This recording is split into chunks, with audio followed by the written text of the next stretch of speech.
इस वीडियो में आपको एमए इंग्लिश पार्ट 1 के इन प्लेज की समरी सुनने को मिलेगी। अगर आपको इन प्लेज में किसी की भी रिटन समरी या शॉर्ट क्वेश्चंस चाहिए तो आपको इस नीचे दिए गए एड्रेस पर जाना होगा। तो अब चलते हैं, बाकायदा से अपने इस लेक्चर को स्टार्ट करते हैं। Oedipus racks. इस प्ले को लिखने वाले राइटर सोफोक्लीज हैं, जिन्होंने 100 से ज़्यादा ड्रामे लिखे, जिनमें मुश्किल से कुछ प्लेज सर्वाइव कर पाए, और एडिपस उन्हीं प्लेज में से एक प्ले था जो कि 429 बीसी में पब्लिश किया गया। इस प्ले की जो सेटिंग है वो रॉयल हाउस ऑफ थीबीज है, और इसके राइटर के मुतालिक जो बायोग्राफी है वो आपको प्ले लिस्ट में मिल जाएगी, बायोग्राफी के सेक्शन में। इस कहानी की शुरुआत सिटी ऑफ थीबीज से होती है, जिसमें एक बीमारी फैल गई है। अनाज पैदा नहीं हो रहा, औरतें अपने बच्चों को पैदा करने के साथ ही मर जाती है, बच्चे भी मर जाते हैं। ऐसे में कुछ पुजारियों का ग्रुप बादशाह इडिपस के पास जाते हैं, और बादशाह इडिपस कई सालों पहले एक बला का सामना किया था जिसको स्फिनिक्स कहते हैं। इससे इन शहर वालों को बचाया था, और आज फिर ये शहर वाले बादशाह के पास जा रहे हैं मदद मांगने के लिए। बादशाह ऐसा करता है, अपने ब्रदर इन लॉ क्रियोन, जो कि जुकास्टा का भाई है, इसको गॉड ऑफ अपोलो के पास भेज देता है, और वहाँ से ये मालूम करवाने की कोशिश करवाता है कि आखिर इस बीमारी की वजह क्या है। अब यहाँ तक तो आपको क्लियर हो गया होगा कि क्या हो रहा है और क्यों हो रहा है। इसका बैकग्राउंड इडिपस के बैकग्राउंड से जानते हैं। सिटी ऑफ थीबीज का बादशाह ये याद रखेगा कि लॉयस था, जिसका मिस्टीरियसली कत्ल हो गया। इसके बाद इडिपस थीबीज आया, जहां पर थीबीज के लोगों को एक स्फिनिक्स से, जो आधा जानवर और आधा इंसान था, इससे इडिपस ने इन लोगों को बचाया। इसके बाद लोगों ने इसको वहां का राजा बना दिया। राजा बनने के बाद इडिपस ने थीबीज के पहले राजा, जो कि मर चुका है, जो लॉयस था, उसकी बीवी जुकास्टा से इडिपस शादी कर लेते हैं। और जुकास्टा का भाई याद रखिएगा क्रियोन है। मैं फिर से रिपीट कर रहा हूँ, जैसे कि मैंने पहले बताया था कि क्रियोन जो था वो गॉड ऑफ अपोलो के पास जाता है और वहाँ से पता करने की कोशिश करता है कि आखिर क्यों बीमारी फैल रही है, क्यों अनाज ख़त्म हो रहा है, क्यों बच्चे मर रहे हैं। अब क्रियोन वापस आ चुका है और एक न्यूज़ लेकर इडिपस को बताता है कि इस बीमारी की वजह वो कातिल है जिसने थीबीज के पहले बादशाह लॉयस को कत्ल किया था। अगर बीमारी को ख़त्म करना है तो उस कातिल को सज़ा देनी लाजमी है, और वो कातिल इसी सिटी में है, ऐसा अपोलो की प्रेडिक्शन में कहा गया है। ये क्रियोन इडिपस को कहता है। इडिपस ये न्यूज़ सुनते ही गुस्से में आया और कसम ली कि वो कातिल ढूंढ के रहेगा। इडिपस अपनी आवाम से पूछता है कि आखिर अगर आप लोगों को पता है तो बता दो, इन्फॉर्मेशन दे दो उस कातिल के मुतल्लिक। इसके बाद इडिपस को एक ब्लाइंड प्रॉफिट के पास भेजा जाता है। उस ब्लाइंड प्रॉफिट का नाम टेरेजियास था, जो कि फ्यूचर और पास्ट की बातें बताता है। लेकिन जब इडिपस उससे कुछ भी मालूम करने की कोशिश करता था तो ये टेरेजियास उसे बताने से मना कर देता कि पास्ट में क्या हुआ और फ्यूचर में क्या होगा। ये ब्लाइंड प्रॉफिट बिल्कुल इनकार कर देता है इडिपस को बताने में। यहाँ पर इडिपस को गुस्सा आता है और टेरेजियास को खरी खरी सुनाता है कि तुम उस मर्डर में शामिल हो, किंग को तुमने मारा है। और तो और इडिपस ने ब्रदर इन लॉ क्रियोन पर भी इल्ज़ाम लगाया कि तुम भी इस टेरेजियास के साथ मिलकर मेरा तख्ता उलटना चाहते हो। गुस्सा तो वैसे ही इडिपस को आ रहा था, तो गुस्से में इसने डिक्लेयर कर दिया कि या तो ये ब्रदर इन लॉ क्रियोन को जान से मार देगा या फिर उसे शहर से निकाल देगा। क्यों? क्योंकि इडिपस समझता है कि क्रियोन इसके तख्त को लुटने के चक्कर में है। तो यहाँ पर जुकास्टा आती है। जैसे जुकास्टा देखती है कि इसके भाई के साथ ये हो रहा है, तो जुकास्टा बड़े प्यार से समझाती है इडिपस को और रिक्वेस्ट करती है कि इडिपस इसको जान से ना मारे, बल्कि इसको शहर से बेदखल कर दे क्रियोन को। इडिपस खैर अपनी बीवी की बात मान गया, और जुकास्टा ने मज़ीद कहा कि इडिपस तुम इन प्रिडिक्शंस को ना माना करो, इनके चक्कर में ना आया करो, क्योंकि सालों पहले इसी प्रेडिक्शन के मुताबिक किंग लॉयस को मारने वाला हमारा बच्चा होगा, ये प्रेडिक्शन में कहा गया। लेकिन किंग लॉयस को तो अब किसी स्ट्रेंजर ने मारा ना, जबकि हम दोनों ने सालों पहले अपने बच्चे को पहाड़ पर छोड़ा था ताकि वो मेरे हस्बैंड लॉयस को कत्ल ना करे। अब यहाँ पर इडिपस थोड़ी टेंशन में आ गया कि कहीं लॉयस को मैंने तो कत्ल नहीं किया, क्योंकि दोस्तों जब इडिपस थेबीज में आ रहा था रास्ते में तो इसने कुछ लोगों को कत्ल कर दिया था। बहरहाल इडिपस ने जुकास्टा को बताया कि प्रेडिक्शंस ने मेरी ज़िंदगी में बड़ा अहम किरदार अदा किया, क्योंकि कहा गया था प्रेडिक्शंस में कि मैं अपने बाप का कत्ल कर दूंगा और अपनी माँ से शादी कर लूँगा। यही वजह है कि मैं इडिपस कोरिंथ से भागा। कोरिंथ वो जगह थी जहाँ पे इडिपस पला बढ़ा, जहाँ पे इडिपस के असली माँ बाप नहीं थे, और वहाँ से वो इडिपस भाग गया क्योंकि इडिपस समझता था कि प्रेडिक्शंस के मुताबिक वो अपने बाप को मार देगा और अपनी माँ से शादी कर लेगा। यही वजह थी कि इडिपस थीबीज की तरफ आ रहा था। जब ये बातें हो रही थी, इडिपस जुकास्टा को बता रहा था, तो कहीं से एक ओल्ड मैसेंजर आता है और कहता है कि इडिपस, आपका फादर किंग पॉलीबस, जो कि कोरिंथ का किंग था, बुढ़ापे की वजह से मर गया है। इडिपस सुनते ही दिल में खुश हो जाता है। क्योंकि प्रेडिक्शंस के मुताबिक इडिपस ने बाप को कत्ल करना था, जो कि नेचुरली मर गया है। मगर दोस्तों टेंशन अभी टली नहीं थी इडिपस की, क्योंकि उसकी माँ अभी ज़िंदा थी। अब इडिपस खुश हो ही रहा था कि ओल्ड मैसेंजर कहता है, हजूर आप खफा ना हो, वो आपके असली माँ बाप नहीं थे, बल्कि आपको तो सालों पहले एक गडरिया ने ढूंढा था और मुझे ला कर दिया। तो आपको तो मैंने किंग और क्वीन ऑफ कोरिंथ को एज ए गिफ्ट दिया था, और वो आपके असली माँ बाप नहीं हजूर, और प्रेडिक्शंस के मुतालिक टेंशन लेने की ज़रूरत ही नहीं है। इडिपस ने जैसे ही ये सुना वो मज़ीद टेंशन में आ गया। अब क्या होता है कि कहीं से पता चलता है कि इडिपस ने ही किंग लॉयस को मारा था, और जुकास्टा को इस बात से सब कुछ पता चल जाता है, और ये इडिपस से कहती है कि अब मज़ीद छानबीन करने की ज़रूरत नहीं है और ना ही अपने बर्थ के मुतालिक पता करो, ये जुकास्टा इडिपस को कहती है। लेकिन इडिपस तो अब इस टेंशन में था कि इसके माँ बाप कौन हैं, वो कौन सा गडरिया था जो लाया, मैं किसका बेटा हूँ और कहाँ पर पैदा हुआ हूँ। अब उस गडरिया को बुलवाया गया और पूछा गया, लेकिन वो कुछ नहीं बता रहा था। इतने में जुकास्टा वहाँ से चली जाती है। अब इडिपस गुस्से में आता है और कहता है, बताते हो ये जान से मार दूँ। गडरिया डरते हुए, बादशाह सलामत, आपके असली माँ बाप लॉयस और जुकास्टा हैं। अब आप पूछोगे कि ऐसा क्यों हुआ, तो हुजूर प्रेडिक्शन के मुताबिक आप अपने माँ के साथ शादी करने वाले थे और बाप को मारने वाले थे। तो आपके माँ बाप ने मुझे आपको दिया और कहा कि इसे पहाड़ से फेंक दो, लेकिन आप बहुत छोटे थे तो मैंने आपको पहाड़ से नहीं फेंका और आपको एक ओल्ड मैसेंजर को दे दिया। लेकिन आपने बड़े होकर लॉयस अपने बाप और जुकास्टा से शादी कर ली, जो आपकी माँ है। इडिपस ये सुनते ही बड़े शौक में आता है, और जुकास्टा ने भी सुसाइड कर ली है, और इडिपस ने अपनी आंखों को दबाकर बाहर निकाल लिया अपनी आंखों को, और वो अंधा हो गया, और कुरियन ने लास्ट में इडिपस को सिटी से बाहर निकाल दिया। ये थी समरी ऑफ इडिपस रिक्स। होप आपको पसंद आई होगी, और इडिपस रिक्स के शॉर्ट क्वेश्चन भी आपको डिस्क्रिप्शन में मिल जाएंगे।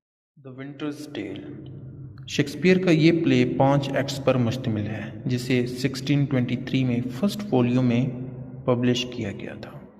बहुत से क्रिटिक्स के मुताबिक ये एक प्रॉब्लम प्ले है। इस प्ले को पढ़कर लगता है कि इस प्ले में ट्रेजिक कॉमेडी भी है, ड्रामा भी है और कॉमेडी भी है।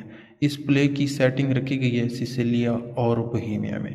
अब चलते हैं इस प्ले की कहानी के मुतालिक। इस प्ले का बाकायदा आगाज़ सिसिलिया नाम के प्लेस से होता है, जहाँ पर किंग पोलिक्सीन्स अपने करीबी दोस्त लियोनिड्स से मिलने गया। पोलिक्सीन्स का किंग लियोनिड्स के दरबार में शानदार इस्तकबाल किया जाता है। दोनों दोस्त बातें वगैरह करते हैं। तो इसके बाद पोलिक्सीन्स कहता है, दोस्त मैं अब जाना चाहता हूँ, बहुत देर हो रही है। लियोन्स कहता है ना जाओ, रुक जाओ, कल चले जाना।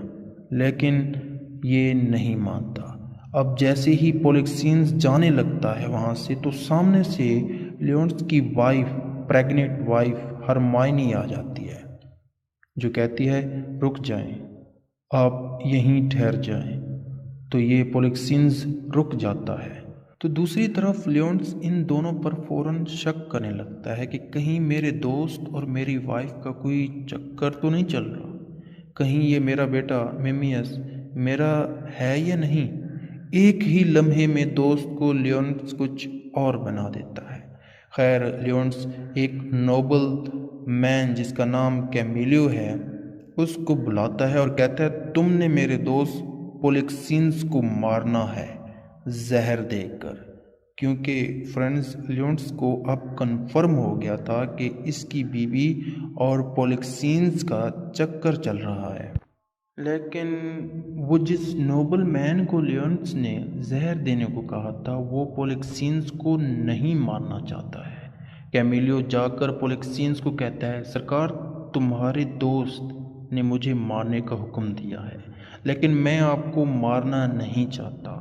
आपका दोस्त समझता है कि आप और लियोन्स की वाइफ हरमाइनी का कोई प्यार का चक्कर चल रहा है। जैसे ही पोलिक्सीन्स ये सुनता है तो वो अपने किंगडम बोहेमिया में भाग जाता है। कैमिलियो भी साथ हो लेता है, क्योंकि यहाँ रहता तो गद्दारी की वजह से कैमिलियो को मरना पड़ता। तो कैमिलियो भी बोहेमिया भाग जाता है। अगले सीन में हम देखते हैं कि हरमाइनी अपने बेटे मेमिलियस के साथ खेल रही होती है। कुछ ही देर बाद कहीं से किंग लियोन्स को पता चलता है कि पोलिक्सीन्स और कैमिलियो भाग गए हैं। अब क्या होता है? अब होता क्या है कि लियोन्स के दिल में जो शक था ना, वो अब शक पत्थर की तरह मजबूत हो गया था और कहा अगर पोलिक्सीन्स गिल्टी ना होता तो ये भागता ही नहीं, ये गिल्टी है इसीलिए भागा है। तो अब शक पक्का हो गया। वहीं खड़े खड़े लियोन्स ने अपनी बीवी को गाली दी और कहा तुम अगले दर्जे की अनफेथफुल हो। लियोन्स ने यहाँ तक भी सोच लिया कि जो पेट में बच्चा पल रहा है वो भी मेरा नहीं है बल्कि पोलिक्सीन्स का है। हरमाइनी ने कहा कि मैं बेकसूर हूँ। लियोन्स कहाँ सुनने वाला था। लियोन्स ने हरमाइनी को जेल में फेंकवा दिया। अब इस कहानी में एक और करैक्टर की आमद होती है जो कि एक नोबल वुमेन होती है जिसका नाम पोलिना है। ये पोलिना जेल में जाती है हरमाइनी से मिलने। इसे वहीं जाकर पता चलता है कि हरमाइनी को एक बच्ची पैदा हुई है। पोलिना ये बच्ची उठाकर लियोन्स के पास ले जाती है, इस उम्मीद से कि इस बच्ची को देखने के बाद लियोन्स का दिल पिघल जाएगा। लेकिन ऐसे कैसे लियोन्स का दिल पिघलने वाला था? इसके दिल में तो जो शक का बीज था वो पक्का था, वो फल दे चुका था। लियोन्स समझता था कि ये मेरी बेटी है ही नहीं बल्कि नाजायज़ है। यहाँ तक भी कह देता है कि इन दोनों माँ बेटी को आग में फेंकवा देना चाहिए या फिर मार देना चाहिए। और हाँ, यही इस हरमाइनी की बेवफाई की सज़ा होनी चाहिए। तभी पोलिना कहती है लियोन्स को कि तुम कैसे बादशाह हो, ऐसे भी कोई करने की सोचता है, ये तुम्हारी ही बच्ची है। तभी लियोन्स पोलिना के हस्बैंड एंटिगोनस को बुलाता है और कहता है अपनी बीवी को संभालो ज़रा, ज़ुबान बहुत तेज़ हो गई है इसकी। और साथ ही एंटिगोनस को ये भी हुक्म देता है कि जाकर इस बच्ची को मुझसे दूर किसी वीराने में छोड़ आओ। यह ऑर्डर अभी दिया जा रहा था कि इतने में लियोन्स के दो आदमी क्लियोमेनेस और डियोन आ जाते हैं, जो अपोलो की प्रेडिक्शन लेकर हाजिर होते हैं। ये प्रेडिक्शन हरमाइनी के मुतल्लिक थी कि वो इनोसेंट है या फिर अनफेथफुल है। लेकिन जब ये दो बंदे बताते हैं अपोलो की प्रेडिक्शन को तो लियोनस को यकीन नहीं आ रहा होता, क्योंकि इस प्रेडिक्शन में कहा गया था कि हरमाइनी बेकसूर है, वो फैथफुल है, अनफैथफुल नहीं है। लेकिन लियोनस को लगता है कि ये सब झूठ है, पोलिक्सीन्स और हरमाइनी का कोई चक्कर है तो है, ये दोनों मिलकर मेरे खिलाफ साजिश कर रहे हैं। वो इस किस्म की सोच पाले बैठा था। हरमाइनी इन सब इल्ज़ामात एलिगेशंस को नहीं मानती। अब इस प्रेडिक्शंस को खोल कर पढ़ा जा रहा था। वो क्या था? उसमें था कि पोलिक्सियंस और हरमाइनी बेकसूर हैं और अगर ये बच्ची कहीं गई तो लियोन्स को ज़िंदगी भर बिना वारिस के जीना होगा। लेकिन लियोन्स था कि ये सब सबूत और ये सब बातें नहीं मान रहा था, क्योंकि इसके दिल में शक का बीज अब फल दे चुका था। इसी दौरान लियोन्स का नौकर आता है जो सबको बताता है कि मेमिलियस लंबे अरसे से बीमार होने की वजह से मर चुका है। ये न्यूज़ हरमाइनी सुनकर बेहोश हो जाती है और पॉलिना आराम से वहाँ से उस हरमाइनी को उठाकर ले जाती है। सबको यही लगता है कि बेटी की खबर सुनकर हरमाइनी मर चुकी है, हालांकि वो बेहोश हो चुकी थी। पोलेना ने भी ये बता दिया सबको सामने आकर कि हरमाइनी भी अब मर चुकी है। तब कहीं जाकर लियोन्स को लगा कि ये अपोलो की प्रेडिक्शंस सही थी और ये कितना गलत था, और ये फैसला करता है कि वो अपने बेटे और बीवी को एक साथ दफन करेगा।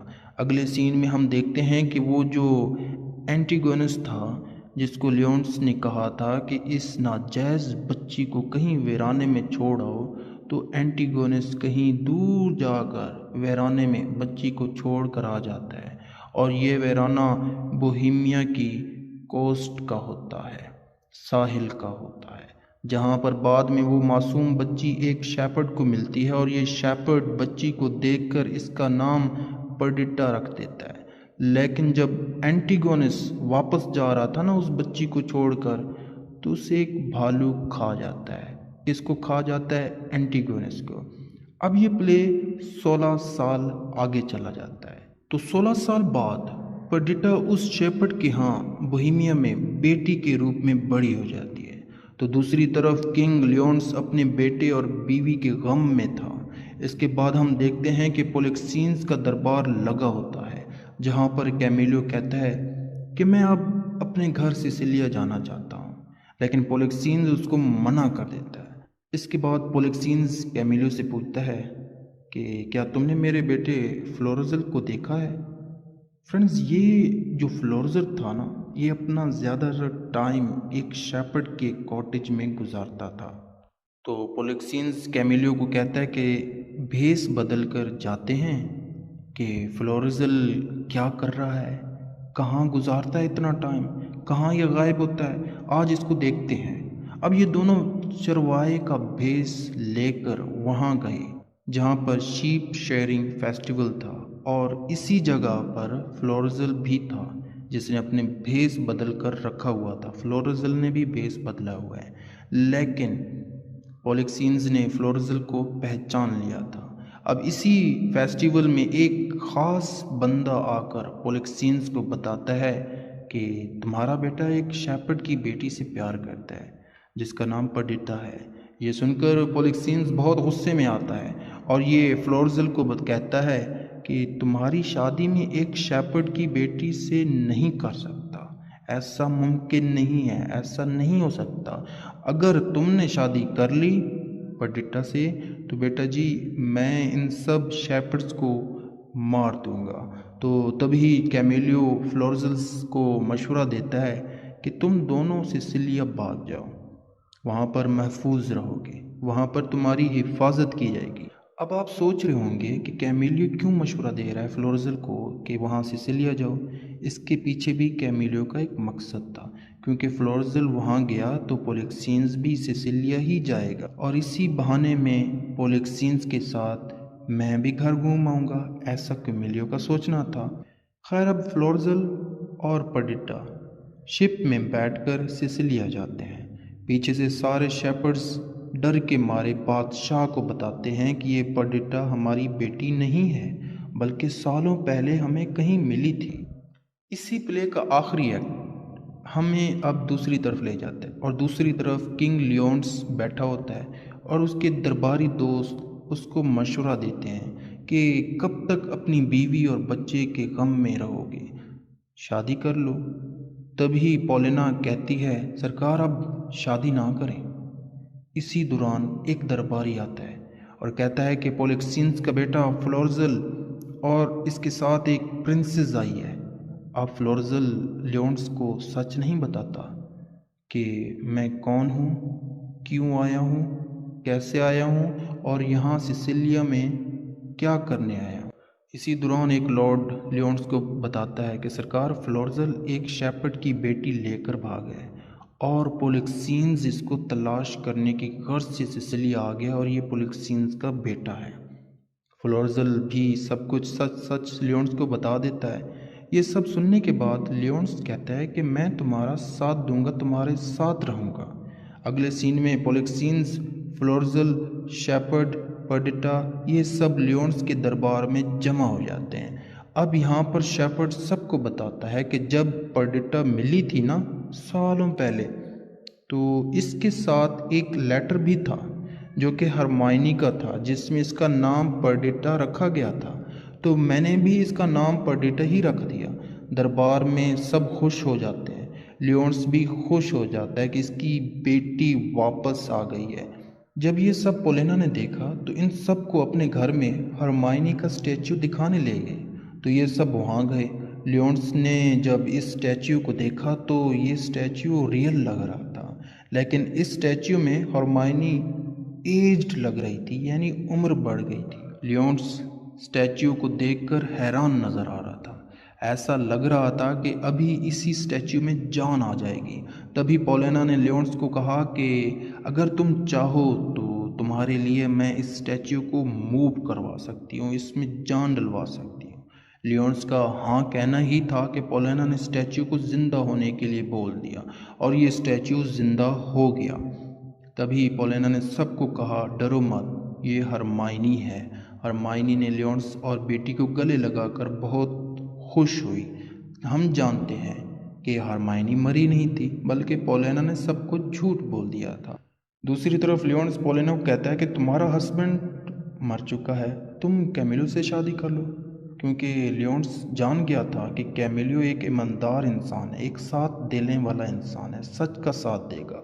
आगे हमने देखा कि पोलिक्सियंस और फ्लोर्जल पर्डिटा की शादी करवा देता है। तो ये थी मुख्तसर कहानी। इस कहानी की जो थीम्स हैं वो जस्टिस है, नेचुरल ऑर्डर है, friendship, jealousy, youth and old age, gender, time, forgiveness, compassion, ये इसकी आज हम एक मोहब्बत से भरी कंफ्यूजिंग कहानी को पढ़ेंगे। कंफ्यूजिंग कैसी है ये आप प्ले के आखिर पर सुनकर मुझे कमेंट में बताइएगा।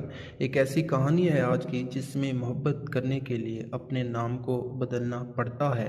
आज की कहानी में दो भाइयों के मुतल्लिक जानेंगे जिन्हें नहीं पता था कि ये दोनों भाई हैं और 28 साल बाद जाके पता चलता है। आज की कहानी एक ऐसी दास्तान है जिस पर मोहब्बत से ज़्यादा, सच्चे प्यार से ज़्यादा, पैसे को ज़्यादा इम्पोर्टेंस दी गई। आज इस कहानी में धोखा, क्लास, करैक्टर, मोहब्बत, रियलिटी के मुतल्लिक खुलकर जानेंगे। इस कहानी का आगाज़ एल्जरन नाम के बंदे से होती है जो एक कमरे में सुरों से भरी पियानो को बजाने की कोशिश कर रहा था। इसके बाद लेडी ब्रैकनल आती है जो एरोगेट है और कंजर्वेटिव है, पैसों से प्यार करने वाली ये खातून है। इसकी एक बेटी जवेंडन भी होती है जो काफ़ी अट्रैक्टिव है, जिससे एक अर्नेस्ट नाम के बंदे से प्यार भी हो जाता है। अब बात कर लेते हैं इस कहानी के हीरो की, जिसका नाम जेक है और इस जेक का दूसरा नाम अर्नेस्ट भी है। एक बात बता दूं कि जो एल्जरन है ना, इसकी आंट का नाम लेडी ब्रैकनल है। जवेंडन एल्जरन की कज़न बहन है। उम्मीद है यहाँ तक सब क्रिस्टल क्लियर है। अब एल्जरन कमरे में बैठा पियानो बजा रहा है। दरवाजे पे दस्तक होती है। पूछने पे पता चलता है कि एल्जरन का दोस्त जैक आया है। ये दोनों बैठकर बातें कर रहे होते हैं कि जैक कहता है कि एल्जरन, तुम्हें पता है मैं क्यों यहाँ आया हूँ? एल्जरन, शायद मुझे नहीं पता क्यों यहाँ आए हो। जैक, बता दो। एल्जरन, मुझे तुम्हारी कज़न जवेडन से प्यार हो गया, मैं यहाँ पर इसको प्रपोज करने आया हूँ। एल्जरन सर हिलाते हुए कहता है, बात बदलते हुए कहता है, अरे जैक, ये बताओ ये सिसिली कौन है? जैक कहता है, कौन, किस सिसिली की बात कर रहे हो? मैं नहीं जानता किसी को भी ऐसे नाम को। एल्जरन कहता है कि मेरे हाथ उस दिन जब तुम हमारे साथ खाना खा रहे थे ना, उस दिन मेरे हाथ तुम्हारे सिगरेट केस लगा था जिस पर लिखा था लिटिल सिसली। तो क्लियर करो ये कौन है, तो बताने की ज़हमत करोगे ये सिसली तुम्हारी क्या लगती है? एल्जरन ये कहता है। जैक फिर बताता है, क्या बताता है कि एल्जरन अब बात जो मैं कहने वाला हूँ ना गौर से सुनो। मैं जिस गांव में रहता हूँ ना, वहाँ पर ये सिसिली मेरी जिम्मेदारी है। मैं इसकी देखभाल करता हूँ, इसकी परवरिश करता हूँ, और ये मुझे अंकल जैक के नाम से बुलाती है। और एक बात और मैं बता दूँ, मैं डबल लाइफ जी रहा हूँ। एल्जनन गौर से सुनते हुए, वो कैसे?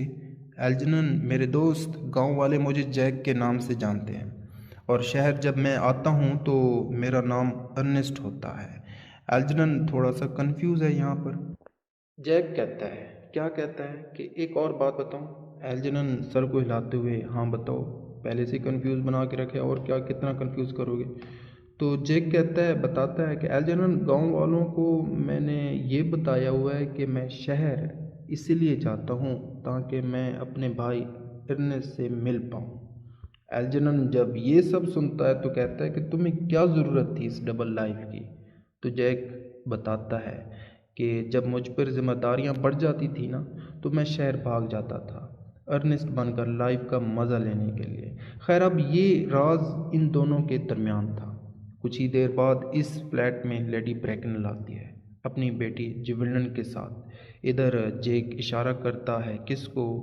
एल्जनन को, और एल्जनन समझ जाता है। एल्जनन क्या करता है? लेडी ब्रैकनल को बिजी रखता है। तो दूसरी तरफ हम देखते हैं कि जेक जिवलन को प्रपोज कर देता है शादी के लिए। ये भी जेक को फ़ौरन हाँ कर देती है, क्योंकि इस जिवलन को अर्नेस्ट नाम से बहुत प्यार था। और जब लेडी ब्रैकनल कहती है कि चलें चलते हैं जिवलन, तो जिवलन बताती है कि माँ, मुझे अर्नेस्ट ने ना प्रपोज किया है और मैंने हाँ कर दी है। लेडी ब्रैकनल कहती है कि मुझे अर्नेस्ट से कुछ पूछना है। अर्नेस्ट, तुम कहाँ रहते हो, ज़रा बताओ मुझे, कहाँ पैदा हुए हो, माँ बाप कौन है, कारोबार अपना है या नहीं? तो जैक यानी शहर का ये अर्नेस्ट बताता है कि मेरे माँ बाप इस दुनिया में नहीं है। मैं जब छोटा था ना, तो थॉमस कार्डियो नाम के बंदे ने विक्टोरियन स्टेशन से मुझे उठाया, क्योंकि मैं एक हैंड बैग में लिपटा पड़ा उसे मिला था। तो ये वहाँ से उठाकर मुझे अपने फैमिली का इसने हिस्सा बना दिया, अडॉप्ट कर लिया था। जब ये सब कुछ लेडी सुनती है तो गुस्से में नीली पीली हो जाती है और जिवेंडन को वहाँ से लेकर चली जाती है। अब अगला सीन जेक के गांव का है, गौर से सुनिएगा। जेक सिसिली के साथ गांव में रहता है। सिसिली की एक टीचर है जिसका नाम मिस प्रिज्म है, जो सिसिली को जर्मन सिखाती है। अब एक दिन ये टीचर नहीं आती और सिसिली अकेली रह जाती है। कुछ ही देर गुजरती है कि कहीं से एल्जर्नन अर्नेस्ट बनकर सिसिली के सामने आता है और ये भी समझ लेती है कि ये अंकल जेक का लाजमी बात है, भाई ही होगा। तो दूसरी तरफ जेक ऐसे कपड़े पहन कर आता है जिससे लगता है कि कोई मर गया है, क्योंकि जेक अपनी शहर की लाइफ को ख़त्म करना चाहता था। तो इस तरह से ये अपना नाम अर्नेस्ट भी ख़त्म करना चाहता था। इसका मतलब ये था कि गांव वाले और सिसिली के सामने इसने एक्टिंग करनी थी कि मेरा शहर वाला भाई मर चुका है। लेकिन जैसे ही ये घर आता है जेक देखता है कि एल्जर्नन अर्नेस्ट बनकर सामने खड़े होकर सिसिली से बातें कर रहा होता है। जेक यहाँ पर कुछ नहीं कर सकता क्योंकि एल्जर्नन को सब राज पता थे जेक के। तो थोड़ी ही देर बाद एल्जर्नन सिसिली को प्रपोज कर देता है। सिसिली मान जाती है क्योंकि कहीं ना कहीं जिवेंडन की तरह सिसिली को भी अर्नेस्ट नाम के बंदे से प्यार था। अब एल्जर्नन बाहर जाता है, कुछ ही देर गुजरती है, जिवेंडन वहाँ आ जाती है। किसको ढूंढने? लाजमी बात है जेक यानी अर्नेस्ट को ढूंढने।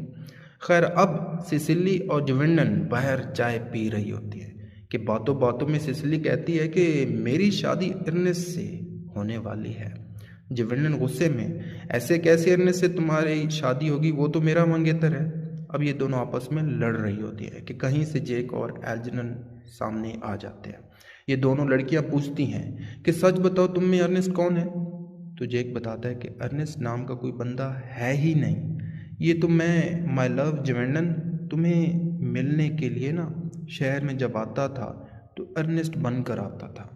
अभी जैक बात कर रहा होता है कि अपनी बातें मुकम्मल कर रहा होता है जैक कि एल्जर्नन बोल उठता है कि सिसिली माय लव, मैं तुम्हें मिलने के लिए अर्नेस्ट के भेस में आया हूँ। ये बातें सुनने के बाद इन दोनों लड़कियों की अदालत इन दोनों को माफ़ कर देती है, मगर एक शर्त पर। वो शर्त ये है कि दोनों को अपने नाम बदल कर अर्नेस्ट रखने होंगे। कुछ ही देर गुजरती है कि कहीं से लेडी ब्रेकनल आती है और ये सब देखते हुए ज्वेंडन और एल्जर्नन को कहती है कि चलो यहाँ से, पता नहीं किन गरीबों में तुम दोनों आकर फंस गए हो। जब जैक ये सुनता है तो कहता है कि रुको, गरीब किसको कहा? तुम्हें पता है कि सिसिली के पास इतनी दौलत है कि तुम्हें खरीद सकती है।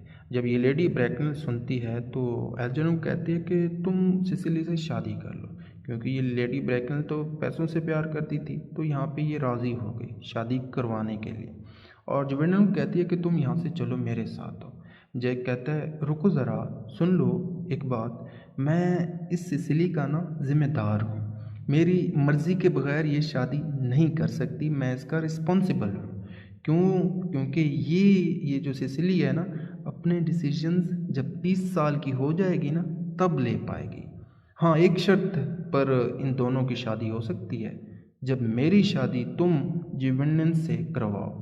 लेडी कहती है कि ये तो होने से रहा, तुम्हारी शादी मैं ज्वेंडन से होने ही नहीं दूंगी, ये सोच भी अपने माइंड से निकाल दो। अब ये बातें हो रही थी कि कहीं से लेडी ब्रैकनल की नज़रें मिस प्रिज्म पर पड़ती हैं और फ़ौरन मिस प्रिज्म को पहचान लेती है ये लेडी ब्रैकनल। जैसे ही लेडी ब्रैकनल पहचानती है मिस प्रिज्म को और कहती है इसके बाद कि तुम तो वही हो जो मेरी बहन के दोनों बच्चों को एक हैंडबैग में लेकर भाग गई थी, और मिस प्रिज्म ही की वजह से, आपको पता होना चाहिए, ये दोनों बच्चे विक्टोरिया स्टेशन कोर्ट रूम में इधर उधर हो जाते हैं, यानी मिसप्लेस हुए थे। जब जैक ये सब असलियत पता करवाता है, इसके बिहाइंड राज को पता करवाता है, तो जैक को पता चलता है कि एल्जर्नन इसका छोटा भाई है और ये दोनों लेडी ब्रैकनल के भांजे हैं। जैक को ये भी पता चलता है कि जैक का असल नाम अर्नेस्ट है। खैर, इस सब के बाद जैक की शादी ज्वेंडन से हो जाती है। इसके साथ ये प्ले ख़त्म हो जाता है। उम्मीद करता हूँ ये प्ले आपको पसंद आए तो लाइक कीजिएगा, सब्सक्राइब कीजिएगा, दोस्तों के साथ लाजमी शेयर कीजिए। Thank you for watching this, और अपना फीडबैक कमेंट में लाजमी दीजिए। Doctor Faustus. आज की कहानी में एक ऐसे इंसान की बात होगी जो ये कहता था कि इसने सारे इल्म, सारा नॉलेज अचीव कर लिया है, अब कुछ भी नहीं है हासिल करने को, ऐसा उस इंसान का सोचना था। आज की कहानी में एक ऐसे इंसान की बात होगी जो अपनी रूह को शैतान पर बेच देता है। आज की कहानी में एक ऐसा जादूगर है जो दुनिया की खूबसूरत तरीन औरत को अपने जादू से बुलवाता है। आज की कहानी में हम उस शैतान के मुतल्लिक, उस डेविल के मुतल्लिक बात करेंगे जो कुछ सुपर पावर्स एक इंसान को देता है और उस सुपर पावर के बदले उस इंसान की रूह ख़रीद लेता है। आज की कहानी में हम पावर, सिन यानी गुनाह, प्राइड, मर्सी और सुपर नेचुरलिज्म के मुतल्लिक पढ़ने वाले हैं। तो उम्मीद करता हूँ ये प्ले आपको पसंद आए तो लाइक कीजिएगा, सब्सक्राइब कीजिएगा, दोस्तों के साथ लाजमी शेयर कीजिएगा। तो अब चलते हैं प्ले की समरी की तरफ। तो क्रिस्टोफर मार्लोव का ये प्ले एक ट्रेजेडी है जिसको पहली दफ़ा 1592 में परफॉर्म किया गया है, और क्रिस्टोफर मार्लोव की फैक्ट से भरी इंटरेस्टिंग बायोग्राफी भी आपको इस चैनल की प्लेलिस्ट में मिल जाएगी। तो अब चलते हैं बाकायदा से देखते हैं कि कहानी में हो क्या रहा है। तो आज की ये कहानी एक स्कॉलर के मुतल्लिक है जो विटनबर्ग जर्मनी में रहता है। इस स्कॉलर का पूरा नाम डॉक्टर फास्टस है और जिसका ये सोचना था कि अब इससे सब चीज़ों का पता है, यानी इसे सब चीज़ों का इल्म है, वो सारी चीज़ें जानता है। तो अब ये सोचता है कि क्या बाकी रह गया है सीखने को या फिर पढ़ने को। तो खैर अब ये ब्लैक मैजिक सीखता है। काले जादू को सीखने के लिए ये अपने नौकर को कहता है जिसका नाम वैगनर है। तो ये नौकर फास्टस को दो बंदों से मिलवाता है जो वेल्ड्स और कॉर्नेलियस नाम के हैं, जिनको इस जादू में महारत हासिल होती है। ब्लैक मैजिक इनको बड़ी अच्छी तरह आता है। ये फास्टस को काला जादू वगैरह सिखा देते हैं। इसके बाद क्या होता है, फास्टस के सामने दो एंजल्स आते हैं अब पहला जो एंजल है जिसे गुड एंजल कहते हैं, तो वो फास्टस को कहता है कि ये जादू नहीं सीखना चाहिए तुम्हें, ये तुम्हें नुकसान पहुंचाएगा। जबकि बैड एंजल फास्टस को काला जादू सीखने को कहती है और कहती है तुम सही काम कर रहे हो और ऐसे ही करते रहो। दूसरी तरफ वेल्ड्स और कॉर्नेलिस ने फास्टस को जादू सीखने के लिए कुछ किताबें दी। फास्टस भी काफ़ी एक्साइटेड है रूहों यानी सोल्स आत्माओं को बुलाने के लिए। फास्टस के दो स्कॉलर्स दोस्त फास्टस के नौकर वैगनर से आकर पूछते हैं कि ये फास्टस कहाँ है, आजकल नज़र नहीं आ रहा। तो वैगनर बोलता है फास्टस तो वेल्ड्स और कॉर्नेलिस के साथ काला जादू सीख रहा है। ये दोनों ये बात सुनकर काफ़ी नाराज़ होते हैं, परेशान होते हैं कि ऐसा क्यों कर रहा है फास्टस, क्या ज़रूरत पड़ गई, इतना काबिल इतना नॉलेजेबल बंदे को ये काम सीखने की क्या ज़रूरत पड़ी। अब फास्टस काला जादू करना शुरू कर देता है और बुरी आत्माओं को, बुरी सोल्स को अपने पास बुलाना शुरू करता है। सबसे पहले फास्टस एक शैतान मेफिस्टोफेलेस को बुलाता है और उसे कहता है कि आज से तुम मेरा हुक्म मानोगे। तो ये मेफिस्टोफेलेस जवाब देता है कि मैं तुम्हारा हुक्म नहीं मान सकता।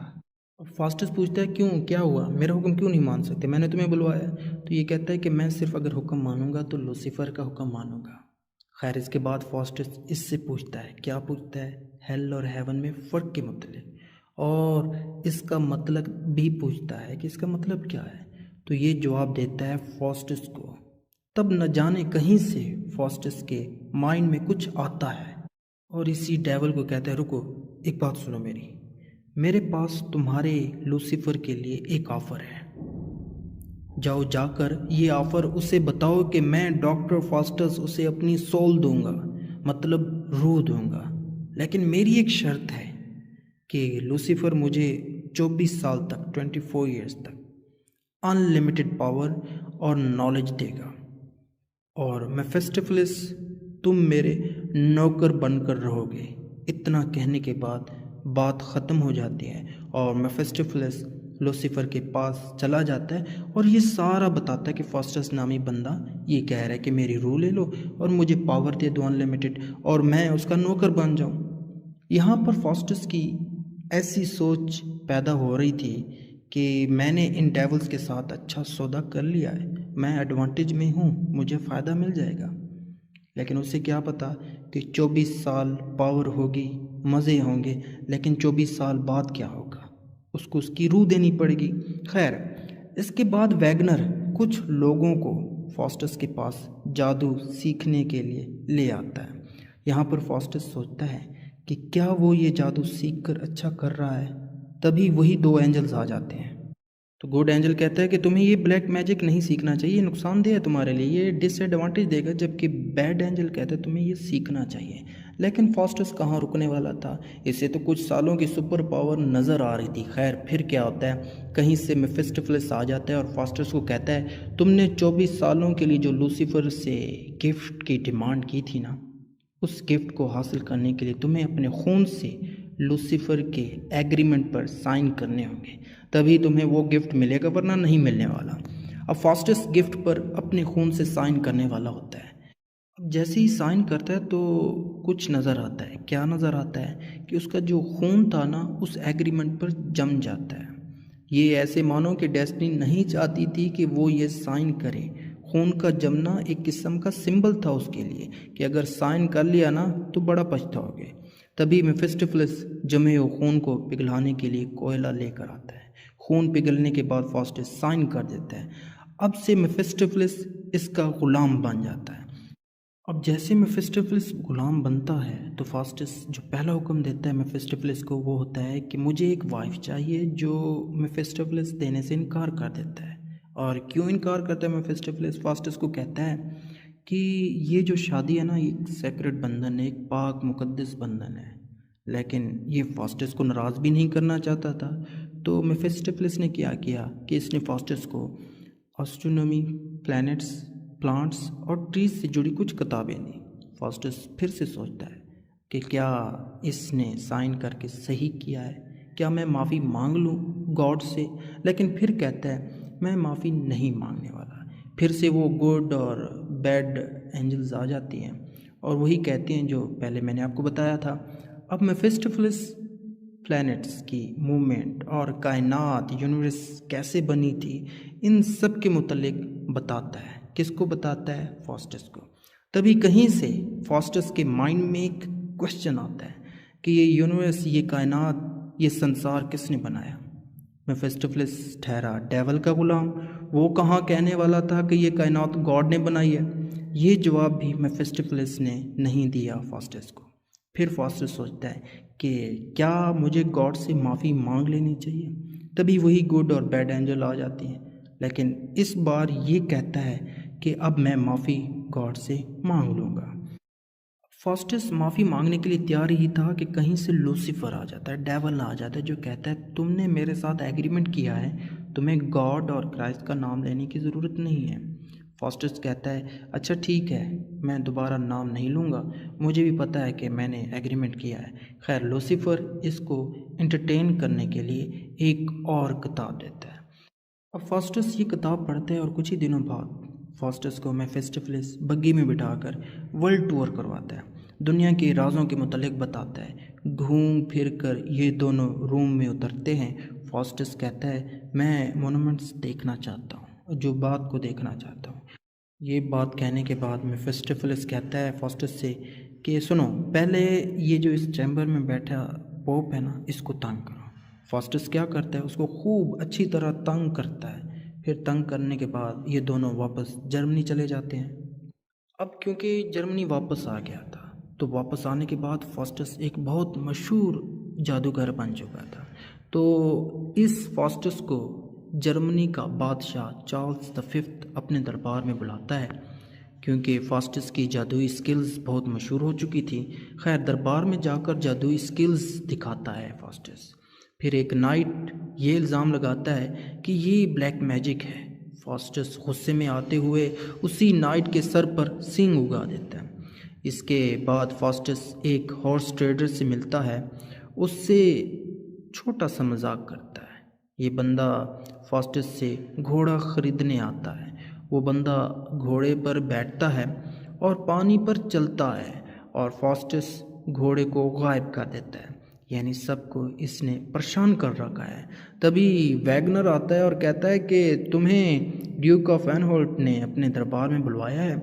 ये जाकर ड्यूक एंड डचेस को एंटरटेन करता है। वहाँ पर ड्यूक कहता है कि मेरी डचेस को अंगूर चाहिए, तो ये अंगूर लेकर आ जाता है। हालांकि मौसम भी अंगूरों का नहीं था। काफ़ी लोग खुश हुए ये देखकर। खैर फास्टस लोगों को एंटरटेन करते करते, उसको ये नहीं पता था कि ये जो टाइम था एग्रीमेंट का वो भी कंप्लीट होने वाला है, 24 साल पूरे होने वाले हैं। तो मेंटली ये अब जाने की तैयारी कर रहा है। कौन कर रहा है? फास्टस। अपनी सारी जायदाद अपने नौकर वैगनर के नाम कर देता है। अब फास्टस को पता है कि मेरा टाइम आ गया है, लेकिन फिर भी ये एंटरटेन करना नहीं छोड़ता।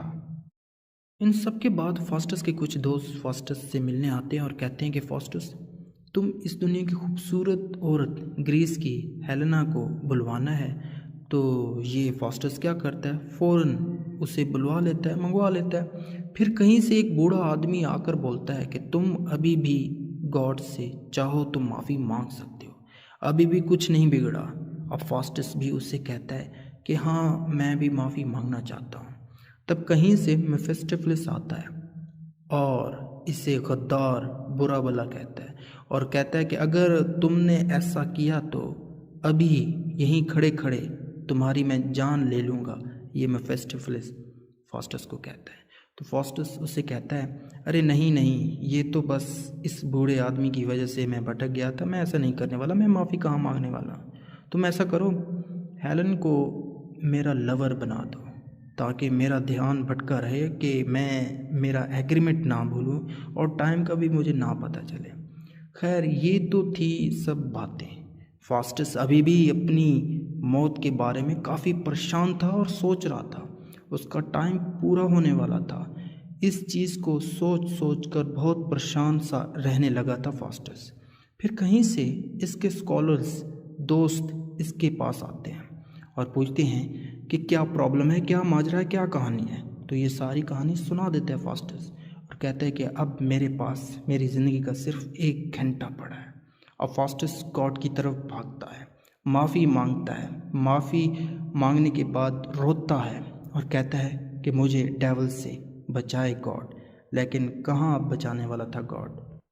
फिर फास्टस रोकर कहता है कि जीसस की एक बूंद उसे बचा सकती है, गॉड को कहता है। अगर यहाँ पर हम देखें तो यहाँ पे भी हमें लगता है कि गॉड से ये बार्गेनिंग कर रहा होता है। अब हमने देख लिया कि फास्टस रिक्वेस्टिंग करता है, माफ़ी मांगता है, जीसस की बात करता है। तभी घड़ी मिडनाइट में इसका टाइम पूरा कर देती है और डेविल आकर इसकी सोल को घसीट कर ले जाता है। जाते जाते ये दुआ करता है, ये नसीहत करता है कि इसके काले जादू की सब किताबें जला दी जाएं ताकि किसी और के हाथ ना आए और ना ही कोई और मेरी तरह इस रास्ते पर चले। इसी के साथ ये प्ले भी ख़त्म हो जाता है और इस प्ले के कुछ थीम्स हैं जो मैं आपको बताना चाहूँगा। पावर की बात होती है, सुपर नेचुरलिज्म हमने देखा, बार्गेनिंग देखी और टेम्पटेशन देखी, सिंस देखे, एजुकेशन एंड नॉलेज के दरमियान फ़र्क देखा, प्राइड को देखा, सैल्वेशन एंड मर्सी को भी देखा हमने इस प्ले में। तो उम्मीद करता हूँ ये प्ले आपको पसंद आए तो लाइक कीजिएगा, सब्सक्राइब कीजिएगा, दोस्तों के साथ लाजमी शेयर कीजिएगा।